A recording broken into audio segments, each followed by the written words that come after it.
अच्छा स्टूडेंट देखो, अब ये केस कंसिडर कर रहे हैं। इसमें एक कार है जो कि एक सर्कुलर ट्रैक पे मूव कर रही है। ठीक है, देखो आपके स्क्रीन पे एक वीडियो भी आ रहा होगा जो कि बता रहा है कि कार किस तरीके से एक्चुअली चल रही है ऑन ए सर्कुलर ट्रैक। ठीक, तो हम उसी का एक डायग्राम यहाँ पे बनाने जा रहे हैं। राइट, तो अब इस कार के ऊपर मेरे को डिफरेंट फोर्सेस दिखाने हैं कि कौन कौन से लगेंगे। ठीक, अब फिर पॉइंट वही आता है कि हम सबसे पहले क्या डिफाइन करते हैं, हम करते हैं अपना फ्रेम ऑफ रेफरेंस कि भाई हम कहाँ से इस चीज़ को देखेंगे। तो चलो मान लेते हैं कि हम बाहर से देख रहे हैं। ठीक है, that A car is moving on the circular track और ये एक रोड है। ओके, और इसका सेंटर यहाँ कहीं होगा और इसका रेडियस आर है रोड का। अब ये जो कार है वो इस तरीके से जा रही है हमसे अवे। ठीक है ना, it's going away from us. तो ये इसका बैक व्यू बनाया मैंने कार का। ओके, बैक साइड से कार हमारे को ऐसी दिख रही है। ठीक है, and it's going away from us. तो अब हमारे को देखना है कि इस पे कौन कौन से फोर्सेस लग रहे हैं और हम बाहर से देख रहे हैं, मतलब हमें सर्कुलर मोशन दिख रहा है। तो एक तो इसका mg बना देते हैं। ठीक है, एक तो mg हो गया जो कि इसका वेट हो गया कार का। और कौन से फोर्सेस दिखेंगे, तो ग्राउंड से नॉर्मल रिएक्शन आएगा। तो ग्राउंड से नॉर्मल रिएक्शन आता है कहाँ पे, कॉन्टैक्ट सरफेसेस पे। कॉन्टैक्ट सरफेस बनेंगे टायर्स पे। तो वैसे तो 4 टायर होते हैं, लेकिन जो 2 इधर के हैं उन पे एक ही नॉर्मल रिएक्शन दिखा देते हैं और जो 2 इधर के हैं उस पे एक दिखा देते हैं। ठीक है, तो इस साइड में जो नॉर्मल फोर्स है वो N1 और यहाँ पे जो नॉर्मल फोर्स है वो N2। ठीक, तो ये हमारे नॉर्मल फोर्सेस हो गए जो कि दोनों साइड्स में आ रहे हैं। ठीक है, अच्छा अब आ जाओ तीसरा फोर्स। ओके, और वो एक बचता है बस, और वो है टायर्स का और रोड के बीच का फ्रिक्शन, और कोई फोर्स नहीं है। राइट, और ध्यान ये देना कि ये कार जब हम बाहर से देख रहे हैं तो ये हमें एक्चुअली सर्कल में चलते हुए दिख रही है। तो कोई भी बॉडी सर्कल में चलते हुए तभी दिखती है ना जब हमारे पास में कोई ना कोई एक सेंट्रीपिटल फोर्स हो जो सेंटर की तरफ लग रहा हो। तो अब यहाँ पे सेंट्रीपिटल फोर्स कौन सा है? ओके, अब एक ही फोर्स बचा है, कौन सा? फ्रिक्शन। तो फिर उसी को लगा दो। इसका मतलब ये है कि जो फ्रिक्शन होगा वो सेंट्रीपिटल फोर्स का काम कर रहा होगा और वो इस डायरेक्शन में लगेगा। कहाँ पे? सेंटर की तरफ। ये सेंटर है तो इसकी तरफ। तो मान लो कि ये F2 है, ये F1 है। इस वाले टायर पे, इस वाले टायर्स पे F1, इन वाले टायर्स पे F2, और ये कहाँ लगेगा? सेंटर की तरफ। क्योंकि अगर ये सेंटर की तरफ नहीं लगता तो फिर उस केस में ये बॉडी सर्कल में नहीं चल सकती थी, है ना। तो इसका मतलब कि हम सेंट्रीपिटल फोर्स किसे मानेंगे? देखो नॉर्मल रिएक्शन तो हो नहीं सकता, mg भी नहीं हो सकता, तो बस एक फ्रिक्शन ही बचता है, क्योंकि वो ही एक अकेला ऐसा फोर्स है जो कि सेंटर की तरफ लग सकता है। तो इसका मतलब कि वही सेंट्रीपिटल फोर्स होगा। ठीक है, तो हम ये कह सकते हैं इस केस में, क्योंकि वर्टिकल में तो कोई मोशन हो नहीं रहा, तो N1 plus N2 is equal to mg, है ना। This force plus this force is equal to mg, क्योंकि इस डायरेक्शन में तो कोई मोशन है नहीं वर्टिकल में। कहाँ है? सर्कल में। सर्कल के लिए क्या चाहिए? Centripetal force. कौन प्रोवाइड कर रहा है? ये फ्रिक्शन। तो I can say that F1 plus F2 is equal to mv square by r। तो ये फ्रिक्शन है जो कि सेंट्रीपिटल फोर्स प्रोवाइड कर रहा होगा कार को। ठीक है, अच्छा इसी को अगर मैं कार के अंदर बैठ के देखता तो फिर मैं इसको कैसे एज्यूम करता? तो देखो वहां से और अच्छे तरीके से समझ में आ जाएगा। अगर हम कार के अंदर बैठते हैं तो इसका मतलब है कि हम एक नॉन इनर्शियल फ्रेम में बैठे हैं, और नॉन इनर्शियल फ्रेम में एक सेंट्रीफ्यूगल फोर्स आता। तो ये वाले सारे फोर्सेस तो बनते ही। चलो अभी फ्रिक्शन को वहां से भी एक्सप्लेन करके देखते हैं। ठीक है, हमें नहीं पता कि फ्रिक्शन कहाँ लग रहा है और हम कार के अंदर ही बैठे हैं। तो कार के अंदर बैठ के ये N1 N2 और mg हमें दिख रहा है, एक सेंट्रीफ्यूगल फोर्स भी दिख रहा होगा mv स्क्वायर बाय r, है ना। This also we will experience mv square by r। अब पॉइंट ये आता है कि क्या कार हमारे को सर्कुलर मोशन में दिखेगी? तो नहीं। क्या कार हमें चलते हुए दिखेगी? तो नहीं, क्योंकि हम तो कार के अंदर ही बैठे हैं। तो कार हमारे को रेस्ट पे दिखेगी। अब देखो कि ये फोर्सेस तो इसके साथ बैलेंस हो गए, तो चलो रेस्ट हो गया इस डायरेक्शन में, लेकिन इस डायरेक्शन में रेस्ट कैसे होगा? तो इस डायरेक्शन में रेस्ट तभी होगा ना जब इधर का फोर्स और इधर का फोर्स बराबर हो। तो अब इधर वाला कौन सा फोर्स होगा? तो वो फ्रिक्शन होना चाहिए। तो यहाँ से भी देखो अल्टीमेटली वही चीज आ रही है कि यहाँ से फ्रिक्शन होगा F2 और ये F1, जो कि मिलके इसको बैलेंस कर रहे होंगे। तो इसका मतलब F1 plus F2 is equal to mv square by r। तो अंदर से बैठ के भी सेम इक्वेशंस बनती हैं।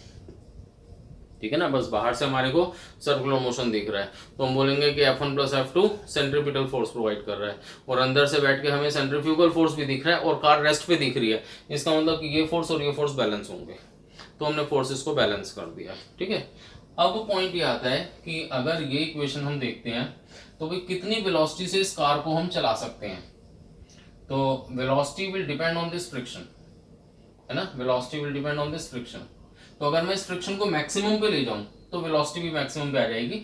तो I will get the maximum velocity with which we can negotiate a curve. Okay ना, हम सर्कुलर पाथ पे कितनी मैक्सिमम वेलोसिटी से चल सकते हैं तो वो हम यहाँ से निकाल सकते हैं अगर मैं फ्रिक्शन को मैक्सिमम लिख देता हूँ तो। अब फ्रिक्शन मैक्सिमम कितना होता है तो वो हमें पता है म्यू इंटू एन होता है। तो मैं इसको म्यू इंटू n1 और इसको म्यू इंटू n2 लिख देता हूँ।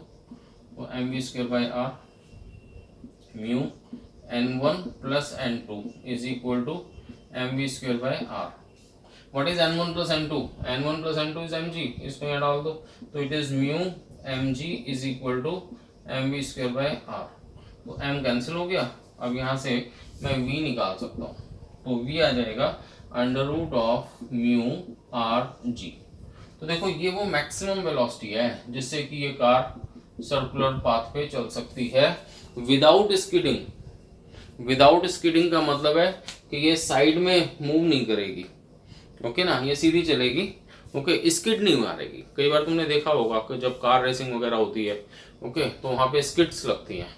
तो वो स्किड्स इसलिए लगती हैं क्योंकि फ्रिक्शन और ये सेंट्रीफ्यूगल फोर्स ये आपस में बैलेंस नहीं हो पा रहे। मान लो हाई वेलोसिटी पे तुमने कर्व ले लिया, आपने एक कर्व पाथ पे मूव करना है और तुम बड़ी हाई वेलोसिटी पे मूव कर गए, तो हाई वेलोसिटी पे सेंट्रीफ्यूगल फोर्स ज़्यादा होगा तो तुम्हें को ज़्यादा फ्रिक्शन चाहिए। अब मान लो उतना फ्रिक्शन है ही नहीं हमारे पास, तो फिर क्या होगा, ये फोर्स ज़्यादा हो जाएगा, ये फोर्स कम हो जाएगा, then the car will move away from the centre. वो सर्कुलर पाथ को, जिस पाथ पे चलना चाह रही थी, जिसका रेडियस r था, उसको छोड़ देगी। क्यों? क्योंकि ये फोर्सेस अनबैलेंस हो गए ना। अगर ज़्यादा वेलोसिटी कर दोगे, ये फोर्स ज़्यादा हो जाएगा, तो the car will move away from the centre, centre से दूर जाने की कोशिश करेगी। अगर तुम ज़्यादा वेलोसिटी करोगे तो ये फोर्स बढ़ जाएगा और फ्रिक्शन उतना नहीं है क्योंकि फ्रिक्शन तो हम पहले ही मैक्सिमम पे ले जा चुके हैं। तो अब फ्रिक्शन उतना नहीं है, इस फोर्स को तुमने बढ़ा दिया हाई वेलोसिटी से, तो फिर ये कार क्या होगी, it will move away from the centre. तो ये जो साइड वाइज स्किडिंग होती है, इसको स्किडिंग बोलते हैं एक्चुअली, जो साइड वाइज स्लिपिंग होती है ना, तो ये फिर साइड वाइज स्किड करेगी कार। तो अगर तुम चाहते हो कि स्किडिंग ना हो तो मैक्सिमम वेलोसिटी ये हो सकती है, ठीक है ना। तो ये एक इम्पॉर्टेंट चीज है, राइट। ये हमने जो ट्रैक लिया था, जो रोड ली थी, वो फ्लैट रोड थी, ओके, जो हॉरिजॉन्टल थी और हॉरिजॉन्टल में ये घूम रही है, ठीक है। अब इसमें एक प्रॉब्लम ये आती है कि अगर मान लो यहाँ पे फ्रिक्शन नहीं होता तो क्या ये कार सर्कल में चल पाती? तो क्योंकि सेंट्रीफ्यूगल फोर्स को बैलेंस करना है। अब इसको बैलेंस करने के लिए कौन सा फोर्स है? एक ही है, कौन सा? फ्रिक्शन। अगर फ्रिक्शन कम है या है ही नहीं तो क्या ये कार सर्कल में चल पाती? तो नो, इट्स नॉट पॉसिबल, क्योंकि ये अगर हम इसको बाहर से देखते हैं और सर्कुलर मोशन से एक्सप्लेन करते हैं तो who is providing centripetal force? Friction. अगर अंदर बैठ के देखते हैं then who is balancing this centrifugal force? Friction. तो इसका मतलब अगर फ्रिक्शन नहीं है तो फिर it's not possible to move over a circular path on a horizontal road, on a horizontal road, ठीक है ना। अब ये प्रॉब्लम आती है एक्चुअली इसमें कि अगर तुम्हारी रोड हॉरिजॉन्टल प्लेन में ही है तो फिर उसमें रफनेस होनी चाहिए, उसमें फ्रिक्शन होना चाहिए, ठीक है ना, नहीं तो हम सर्कल में नहीं मूव कर पाएंगे, राइट। अब इसका मतलब ये हो गया कि अब हमारे को फिर फ्रिक्शन ज़्यादा चाहिए। मान लो मैं वेलोसिटी को बढ़ाना चाहता हूँ, तो आई वांट हाई वेलोसिटी, तो mu should be large, coefficient of friction ज़्यादा होना चाहिए, रफनेस बढ़ा दो, है ना, तब तुम वेलोसिटी को बढ़ा सकते हो, राइट। अब वेलोसिटी को बढ़ाने के लिए रफनेस बढ़ा रहे हो, जब रफनेस बढ़ाओगे फ्रिक्शन बढ़ेगा तो फिर तुम्हारे जो टायर्स हैं वो जल्दी घिसेंगे। There is more wear and tear of tyres, there is more wear and tear of the tyres. तो अब इसको कम कैसे करें? हम ये चाहते हैं कि हम अपनी वेलोसिटी को बढ़ाएं लेकिन वियर एंड टियर को कम करें, जो हमारे जो टायर्स हैं वो ख़राब ना हो जल्दी। रफनेस को हम कम करना चाहते हैं रोड की और वेलोसिटी को बढ़ाना चाहते हैं, तो फिर वो कैसे करें? तो फिर उसके लिए हम क्या करते हैं कि रोड को एक तरफ से थोड़ा सा उठा देते हैं, मतलब जो रोड है वो पूरी हॉरिजॉन्टल ना होके उसको हम थोड़ा सा एक तरफ से ऊपर उठा देते हैं, इंक्लाइंड कर देते हैं थोड़ा सा, ओके ना, जो सर्कुलर ट्रैक्स होते हैं उनको थोड़ा सा इंक्लाइंड रखा जाता है। ओके, तो इसको बोलते हैं banking of roads. Banking of roads. कभी किसी उस पे जाते हो ना हम लोग, जब कोई फ्लाईओवर है, वो फ्लाईओवर मान लो टर्न ले रहा है, तो तुम वहाँ पे देखना कि वो जो टर्न ले रहा होगा ना फ्लाईओवर, तो वहाँ पे थोड़ा सा टिल्ट कर दिया जाता है। ओके, जो रोड है वो बिल्कुल हॉरिजॉन्टली नहीं टर्न लेगी, थोड़ा सा रोड जो होगी वो थोड़ी टेढ़ी कर दी जाती है। ओके, तो उससे हमारे को एक फ़ायदा मिलता है एक्चुअली। और वो फ़ायदा क्या होता है कि हमारे को एक एक्स्ट्रा सेंट्रीपिटल फोर्स मिल जाता है अपार्ट फ्रॉम फ्रिक्शन। ठीक है, तो वो चीज़ देखनी है कि वो कहाँ से आता है। ओके, तो उससे पहले मैं तुम्हारे को एक छोटा सा वो दिखा रहा हूँ यहाँ पे क्लिपिंग, जिससे कि पता चल जाए कि किस टाइप की रोड की मैं बात कर रहा हूँ। ठीक है, और फिर उस पर हम डायग्राम बनाते हैं। तो आप देख रहे हो ना, तो इस टाइप की ये, इसको बोलते हैं हम बैंक रोड। ये होती है बैंक रोड। ठीक है, इसमें हम थोड़ा सा एक तरफ से हमने ट्रैक को उठा दिया है। ओके, इंक्लाइंड कर दिया है एक्चुअली। जो विड्थ होती है रोड की, उसको हम थोड़ा सा क्या करते हैं, टेढ़ा कर देते हैं, मतलब इंक्लाइंड कर देते हैं। राइट, तो इसको हम बोलते हैं banked roads, BANKED, banked roads. तो अब उसमें निकालते हैं कि how the what is the velocity required for no skidding. ठीक है, और how the forces will act. तो ये सब चीज़ें हम लोग देखते हैं। ठीक है, और ये इंपॉर्टेंट कॉन्सेप्ट भी है। अच्छा स्टूडेंट देखो, अब यहाँ पे मैंने दिखाई है bank road. Okay, and A car is moving over A bank road. ठीक, और ये सर्कुलर ट्रैक है जिसका सेंटर यहाँ कहीं है, and the car is moving about this centre on this road. Okay, और ये जो रोड है वो हॉरिजॉन्टल नहीं है, बट इसको एक तरफ से हमने थोड़ा सा टिल्ट किया हुआ है एट एन एंगल थीटा। अब इस कार के ऊपर हम फोर्सेस को शो करेंगे कि कौन कौन से फोर्सेस लग रहे हैं। ठीक है, तो अब वही वाले फोर्सेस फिर से लगाते हैं। सबसे पहले हम mg लगाते हैं, so this is mg। Right, और कौन सा फोर्स लगेगा, तो नॉर्मल रिएक्शन आएगा, है ना। फिर से यहाँ से n1 आएगा, n2 आएगा। तो अब मैं दो नॉर्मल रिएक्शंस ना लेके उनका एक नेट ले रहा हूँ। ओके, एक नॉर्मल रिएक्शन, और मैं उसको यहीं पे सेंटर पे ही दिखा देता हूँ। So that normal reaction is n। तो ये हमारा नॉर्मल रिएक्शन है जो ये सरफेस प्रोवाइड करेगा इसे।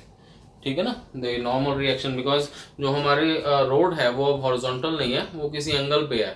तो नॉर्मल रिएक्शन अगर हॉरिजॉन्टल होती है तो फिर तो नॉर्मल रिएक्शन ऐसे आता, लेकिन ये तो किसी एंगल पे है, तो नॉर्मल रिएक्शन भी एक एंगल पे आ रहा है। ठीक है ना, तो इसका ध्यान रखेंगे। तो नॉर्मल रिएक्शन इस तरीके से आ रहा है। अच्छा, अब एक काम करते हैं कि कार के अंदर ही बैठ जाते हैं। तो फिर जब कार के अंदर बैठोगे तो एक सेंट्रीफ्यूगल फोर्स आएगा जो सेंटर से अवे होगा, है ना। अब देखो सेंटर यहाँ कहीं है, तो अगर यहाँ पे सेंटर है तो इससे अवे, मतलब इस डायरेक्शन में एक सेंट्रीफ्यूगल फोर्स आ रहा है mv²/r। ठीक है, अब मेन पॉइंट आता है यहाँ पे कि फ्रिक्शन कहाँ होगा। ठीक है, तो अब ये देखते हैं कि फ्रिक्शन कहाँ होगा।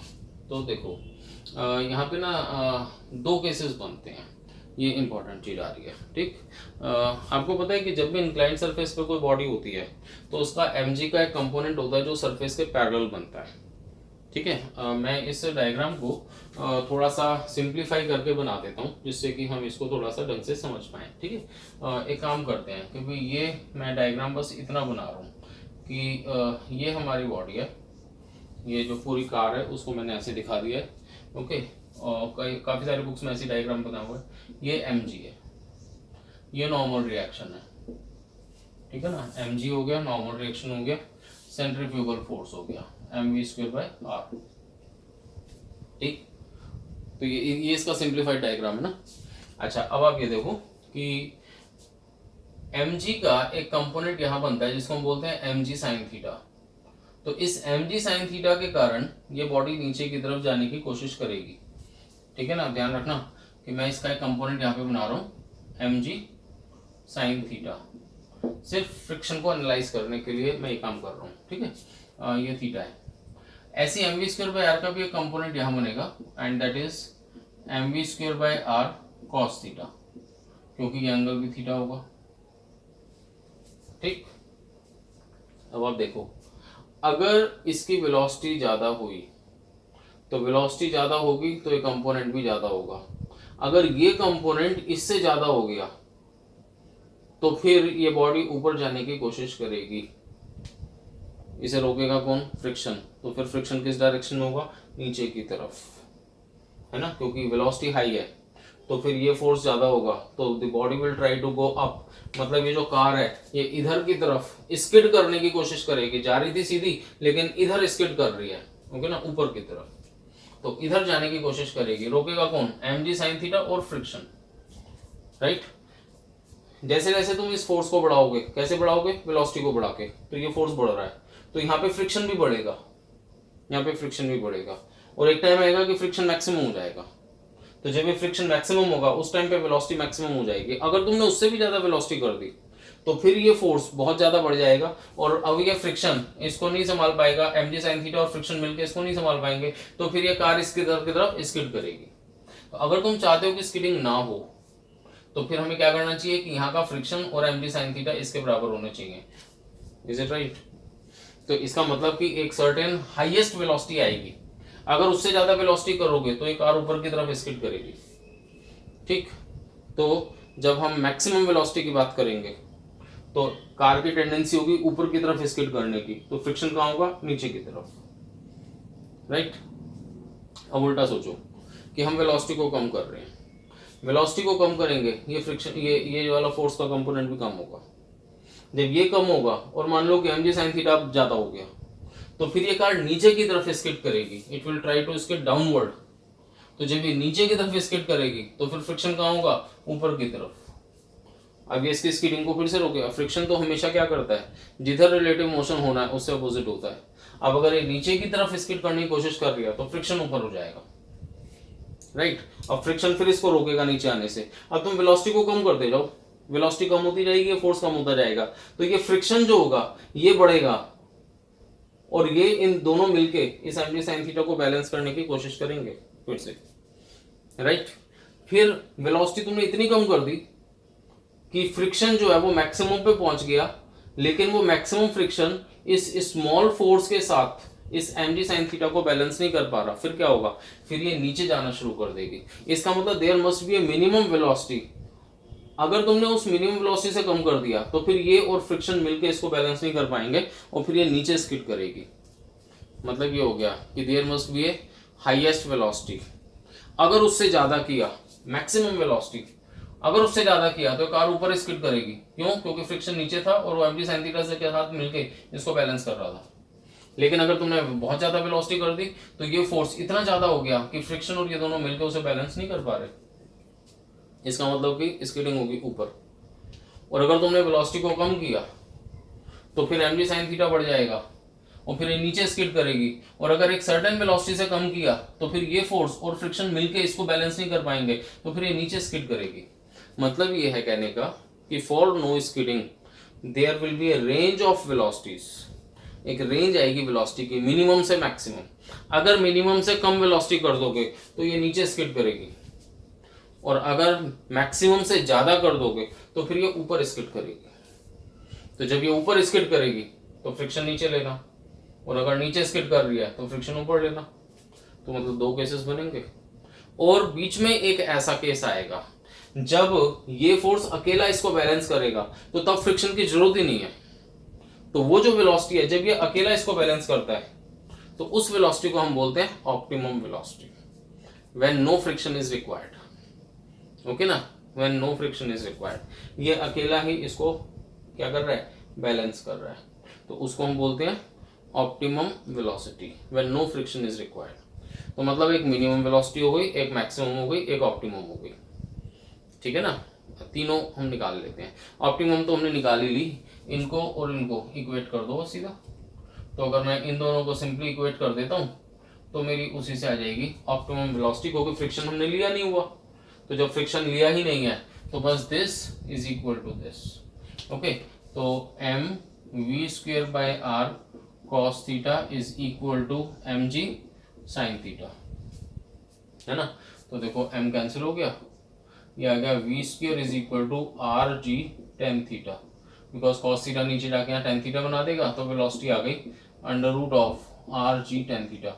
ये वो वेलोसिटी है जिस वेलोसिटी पे इसका ये कंपोनेंट mg sin थीटा को बैलेंस कर देता है और फ्रिक्शन की जरूरत ही नहीं है। ओके, इस वेलोसिटी पे अगर हम चलाते हैं तो there is no friction required to move on the circular path on banked roads. Bank roads, ठीक है ना। तो ये सबसे अच्छी वेलोसिटी होती है क्योंकि फ्रिक्शन मिनिमम हो गया है, जीरो हो गया है। तो इस केस में ऐसा नहीं है कि it becomes a smooth surface, roughness है, लेकिन रफनेस होने का मतलब ये नहीं है कि फ्रिक्शन शुड एक्ट। ऐसे हमने केसेस किए हैं कि जब बॉडी रेस्ट पे रखी है कहीं पे, तो रफ तो है सरफेस लेकिन फ्रिक्शन नहीं काम कर रहा। फ्रिक्शन तो तब काम करता है ना when there is a tendency to move. अब अगर ये फोर्स और ये फोर्स इक्वल हो गए तो फिर there is no tendency to move, इसका मतलब कि नो फ्रिक्शन इज रिक्वायर्ड। तो रफनेस है, फ्रिक्शन में बी देयर, फ्रिक्शन में कम, ओके ना। रफनेस है तो फ्रिक्शन में कम, फ्रिक्शन आ सकता है लेकिन नहीं आ रहा। क्यों? क्योंकि टेंडेंसी ऑफ स्लिपिंग नहीं है। क्यों? क्योंकि ये और ये फोर्स तो बैलेंस ही हो गए, तो इसलिए ना तो ऊपर जाने की कोशिश कर रही ना नीचे आने की कोशिश कर रही, सीधी जा रही है बस कार। तो इसको बोलते हैं ऑप्टिमम वेलोसिटी, सबसे अच्छी वेलोसिटी, ओके, जिसपे कि minimum wear and tear of tyre will take place, क्योंकि रफनेस की जरूरत ही नहीं पड़ रही, फ्रिक्शन की जरूरत ही नहीं पड़ रही, तो इसलिए टायर घिसते भी काम है इस वेलोसिटी पे, ठीक है। अब हम निकालने जा रहे हैं भाई maximum velocity with which the car can move. Maximum velocity का मतलब जब इसको वेलोसिटी को ज्यादा करोगे तो फ्रिक्शन कहाँ लोगे, नीचे की तरफ, तो वो केस कर रहे हैं, ठीक है। अब उसमें हम देखो ये भी कर सकते थे, जैसे इसके कंपोनेंट ले लिए, ऐसे बाकी सबके कंपोनेंट लेके और फिर बैलेंस कर दें। तो हम ऐसे बैलेंस करने की बजाय ना एक्स और वाई में बैलेंस कर रहे हैं, हॉरिजॉन्टल में और वर्टिकल में, तो हमें इनकी जरूरत नहीं है, तो मैं इनको जो हटा रहा हूँ, ठीक है। वो सिर्फ मेरे को एक्सप्लेन करना था कि दो वेलोसिटीज होती हैं, एक मैक्सिमम और दूसरी वेलोसिटी कौन सी होती है, मिनिमम, ठीक है। अब मान लो कि मैं मैक्सिमम वेलोसिटी पे पहुंच चुका हूं, ओके। अब ये कार कहाँ जाने की कोशिश कर रही है, ऊपर, तो फ्रिक्शन कहाँ लगेगा, नीचे, तो भी फ्रिक्शन को मैं लगा देता हूँ नीचे की तरफ ऐसे, ये एफ हो गया, ये फोर्सेज है, ठीक है। अब मैं क्या कर रहा हूँ कि इस एन के कंपोनेंट्स ले रहा हूँ वर्टिकल में और हॉरिजॉन्टल में, ठीक है, वर्टिकल में और हॉरिजॉन्टल में। तो एक कंपोनेंट यहाँ जाएगा, एक यहाँ जाएगा, ठीक। अगर आपको याद हो तो ये जो एंगल होता है ये थीटा बनता है, तो ये थीटा है तो ये भी थीटा बनेगा, तो एन का ये कंपोनेंट हो जाएगा एन कॉस थीटा और ये हो जाएगा n sine theta.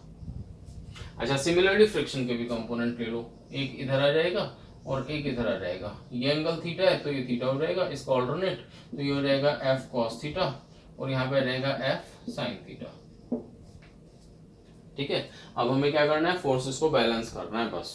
This force is equal to this force, this force is equal to this force, ठीक है। क्योंकि कार जो है वो आराम से चल रही है आगे की तरफ, ना तो ऊपर जा रही ना नीचे जा रही है ना, सारे फोर्सेस बैलेंस हैं इस टाइम। हाँ, टेंडेंसी है जाने की, क्योंकि हम वेलोसिटी को मैक्सिमम पे पहुंचा चुके हैं, यहाँ पे फ्रिक्शन भी मैक्सिमम पे पहुंचा हुआ है, टेंडेंसी है इसकी ऊपर जाने की। अगर वेलोसिटी इससे ज्यादा हो गई तो ये ऊपर चली जाएगी, ठीक है ना। तो मैं उस मैक्सिमम वेलोसिटी को कैलकुलेट करने की कोशिश कर रहा हूँ। तो now this force is equal to this plus this, ठीक है, and this is equal to this plus this. तो भाई मैं उसे लिख सकता हूँ m v maximum square divided by r is equal to n sine theta plus f cos theta. ये पहली इक्वेशन हो गई, ओके। हॉरिजॉन्टल में फोर्सेस को बैलेंस करके, अब वर्टिकल में फोर्सेस को बैलेंस करो, ओके। तो वर्टिकल में करते हैं, तो n cos theta is equal to m g plus f sine theta, so m g plus f sine theta is equal to n cos theta, ठीक। अच्छा, एक काम करते हैं, इसको इधर ले जाते हैं, तो बन जाएगा m g is equal to n cos theta minus f sine theta, right. अब ये मेरी हॉरिजॉन्टल वाली इक्वेशन है और ये मेरी वर्टिकल वाली इक्वेशन है। अब हम क्या करें, तो अब आप इसको दोनों को डिवाइड कर दो, this divided by this, okay. इन दोनों को मैं डिवाइड करने जा रहा हूँ, राइट। तो देखो, इसको अगर मैं डिवाइड करता हूँ तो m और m कैंसिल हो जाएगा, ये आ जाएगा v square maximum divided by R G is equal to this upon this, तो n sin theta plus f cos theta upon n cos theta minus f sin theta, ठीक है। क्योंकि मैक्सिमम वेलोसिटी है तो फ्रिक्शन भी maximum पर पहुंचा हुआ होगा, राइट। तो फ्रिक्शन मैक्सिमम कितना होता है, म्यू इंटू एन, तो म्यू एन यहाँ पे भी डाल दो, यहाँ पे भी डाल दो, जिससे एन यहाँ से कॉमन आ जाएगा, यहाँ से भी कॉमन आके और फिर ऊपर नीचे से कैंसिल हो जाएगा, तो ये आ जाएगा v square maximum is equal to r g ऊपर चला गया, ठीक है, और ब्रैकेट में क्या बचेगा, sign theta plus mu cos theta upon cos theta minus mu sine theta. ये सब समझ में आ गया ना। एफ की जगह मैंने म्यू इंटू एन डाल दिया, यहाँ पे भी और यहाँ पे भी, और एन कॉमन आ गया, इधर से भी और फिर कैंसिल हो गया, राइट। तो बाकी का ये बच गया, आर जी को मैं ऊपर ले गया था। अब इसको थोड़ा सा और सॉल्व करना चाहते हो तो कर दो, हर क्वांटिटी को कॉस थीटा से डिवाइड कर दो, तो तुम्हारे पास आंसर आ जाएगा v maximum is equal to under root of r g. देखो इसको कॉस से डिवाइड करेंगे तो ये टेन थीटा बन जाएगा, है ना, so it is tan theta. इसको कॉस से डिवाइड करेंगे तो वह म्यू बचेगा, इसको कॉस से डिवाइड करेंगे 1, यहाँ पे कॉस से डिवाइड करेंगे तो फिर से टेन थीटा। तो ये आ गया अभी आंसर मेरा। ये वो मैक्सिमम वेलोसिटी है जिससे कि ये कार चल सकती है, okay, over this banked circular road. अगर इससे ज्यादा वेलोसिटी हुई तो फिर ये ऊपर की तरफ स्किड करेगी, ट्रैक पे साइड वाइज ऊपर की तरफ स्किड करेगी, ठीक है। अच्छा, अब अगर तुम्हारे को मिनिमम वेलोसिटी निकालनी है तो फिर कैसे निकालोगे, तो बड़ा आसान है, इसको मिनिमम कर दो। तो जब तुम इसे मिनिमम करोगे तो बताया था कि अब बॉडी फिर कहाँ जाने की कोशिश करती है, नीचे, और जब ये नीचे जाती है तो फिर फ्रिक्शन कहाँ लगता है, तो फ्रिक्शन ऊपर। तो फ्रिक्शन जो यहाँ पे नीचे लग रहा था उसको हम लगा देंगे ऊपर की तरफ, है ना, अलोंग द सरफेस अपवर्ड, ऐसे, राइट। तो अब यहाँ से फ्रिक्शन हटा दो जरा, और ऊपर की तरफ लगा दिया मैंने, ओके, ये आ गया। अब जो एफ के कंपोनेंट मैंने यहां लिए थे उधर ले लो, तो ये एंगल थीटा आ जाएगा, तो यहाँ आ जाएगा एफ कॉस थीटा, और एक ऊपर आ जाएगा एफ साइन थीटा। अब करना वही है कि हॉरिजॉन्टल में फोर्सेस को इक्वेट करो, वर्टिकल में फोर्सेस को इक्वेट करो। हॉरिजॉन्टल में फोर्सेस को इक्वेट करेंगे, क्या बनेगा, m v square by r plus f cos theta equal to n sine theta, और फिर एफ कॉस थीटा को इधर ले जाना, तो बन जाएगा n sine theta minus f cos theta, तो यहाँ प्लस का माइनस हो जाएगा, है ना। जब m v square by r करोगे, यहाँ मिनिमम कर देना, तो यहाँ माइनस आ जाएगा, ये बस ये ना, this plus this is equal to this, तो what is this equal to this minus f cos theta, तो यहाँ माइनस आ गया, ठीक है। अब इसमें देखो n cos theta plus f sine theta equal to m g, है ना, तो m g equal to n cos theta plus f sine theta, यहाँ पे क्या आया था, m g equal to n cos theta minus f sine theta, तो यहाँ प्लस आ गया, मतलब ये दो साइन उल्टे हो गए, यहाँ पे क्या हो गया माइनस, यहाँ पे क्या हो गया प्लस, और जब डिवाइड करोगे तो बस ये वाले साइन उल्टे कर देना, तो यहाँ पे माइनस, यहाँ पे प्लस, यहाँ पे माइनस, यहाँ पे प्लस, तो वो v मिनिमम आ जाएगा फिर तुम्हारे पास। That is the minimum velocity with which the car can move on the banked circular road without skidding. अगर उससे कम वेलोसिटी होगी तो क्या होगा, ये नीचे की तरफ स्लिप करेगी, नीचे की तरफ स्किड करेगी, ठीक है ना। तो मतलब एक मिनिमम वेलोसिटी होती है, एक मैक्सिमम होती है, और एक ऑप्टिमम होती है जो ये होती है, ठीक है। क्वेश्चंस में ध्यान रखना, कई जगह पे ऐसा लिख देते हैं कि find the velocity for minimum wear and tear of tyres, तो इसका मतलब वो ऑप्टिमम वेलोसिटी निकलवा रहे हैं, ठीक है ना। अच्छा, ये चीज सिर्फ यहीं पे नहीं होती रोड्स में, ये ट्रेन्स में भी होती है। जो ट्रेन्स होती हैं, तो ट्रेन्स में जो ट्रैक होती हैं, तो वहाँ पे दो ट्रैक होते हैं, है ना, जो रेल की पटरियाँ जिन्हें बोलते हैं, तो दो पटरी होती हैं। अब मान लो कि ट्रेन को किसी सर्कुलर पाथ पे जाना है, तो उसमें क्या करते हैं कि एक ट्रेन की पटरी को ऊपर उठा देते हैं, ओके, जैसे एक ट्रेन की पटरी तो यहाँ है, दूसरी यहाँ है, और ट्रेन जो है वो ऐसे इंक्लाइन चल रही है, ओके। जो सर्कुलर ट्रैक्स होते हैं, ये चीज़ तुम उसमें देख सकते हो। अगर कभी तुमने रोलर कोस्टर देखा हो, रोलर कोस्टर, तो जिस टाइम पे वो घूमता है तो वो टेढ़ा हो जाता है एक साथ, ओके ना। दो रोलर कोस्टर जानते हो ना, देखो ये जो मैं वीडियो दिखा रहा हूँ तुम्हें, तो यहाँ पे इसमें तुम देख सकते हो कि जब तक ये सीधा चल रहा है तब तक तो दोनों जो रेल्स हैं जिन पे चल रहा है वो हॉरिजॉन्टल हैं, ठीक है ना। और जब इसे टर्न लेना होगा तो एक ऊपर हो जाएगी, तो ये टेढ़ा होके और फिर घूमेगा, ठीक है ना। तो वो यही है, एक्चुअली बैंकिंग ही है। तो ये चीज़ ट्रेन्स के ट्रैक्स में भी की जाती है, राइट।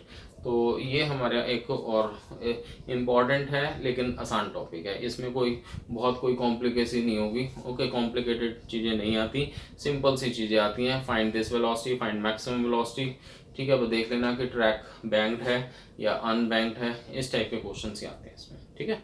तो अब ये हम लोगों ने पार्ट कंप्लीट कर लिया है, तो अब आगे नेक्स्ट टाइम करेंगे, राइट।